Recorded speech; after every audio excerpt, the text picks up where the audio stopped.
जी ମୁଁ ଆପଣଙ୍କୁ ମୂଳାର ପୁରୀ ଓ ତା ସହିତ ଧନିଆର ଚଟଣି ପ୍ରସ୍ତୁତ କରି ଦେଖେଇବି। ସତ କହିବାକୁ ଗଲେ ମୋ ଝିଅକୁ ମୂଳା ଜମା ବି ପସନ୍ଦ ଆସେନି, କିନ୍ତୁ ଆଜି ମୁଁ ମୂଳାର ପୁରୀ ଏମିତି ବନେଇଦେଲି, ଏତେ ଖୁସିରେ ଖାଇଦେଲା ଜାଣି ବି ପାରିଲାନି। କହିଲା କେମିତି ତୁମେ ବନେଇଛ? ପ୍ରଥମେ ମୁଁ ଏଠି ଫ୍ରେଶ୍ ମୂଳା ନେଇଯାଇଛି, ତାକୁ ପରିଷ୍କାର ଧୋଇକି ନେଇ ଆସିଛି।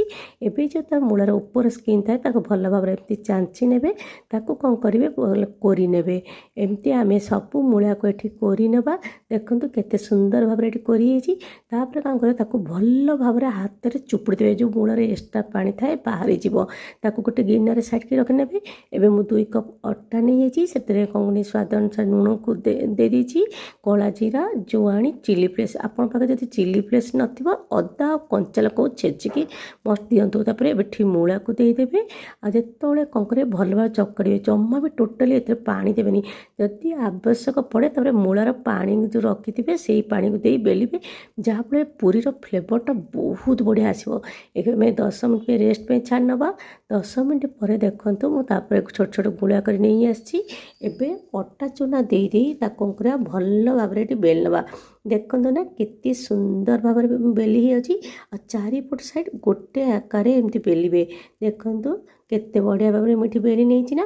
ଗ୍ୟାସ୍ର ଫ୍ଲେମ୍ ଅନ୍ କରି ଗୋଟେ କଡ଼େଇ ବସାଇନେବେ। ଯେତେବେଳେ ତେଲଟା ଆମର ଭଲ ଭାବରେ ତାତି ଆସିବ ସେତେବେଳେ କ'ଣ କରିବେ, ପୁରୀକୁ ଛାଣିବେ। ଦେଖନ୍ତୁ କେତେ ସୁନ୍ଦର ଭାବରେ ଆମର ମୂଳା ପୁରୀ ବଢ଼ିଆ ଭାବରେ ଏଠି ଛାଣି ହେଇଯାଉଛି। ଏଠି ମୁଁ ସବୁ ପୁରୀକୁ ଏମିତି ଛାଣି ନେଇଛି। ଏବେ ଚାଲନ୍ତୁ ଧନିଆ ପତ୍ର ଚଟଣି ବନେଇବା।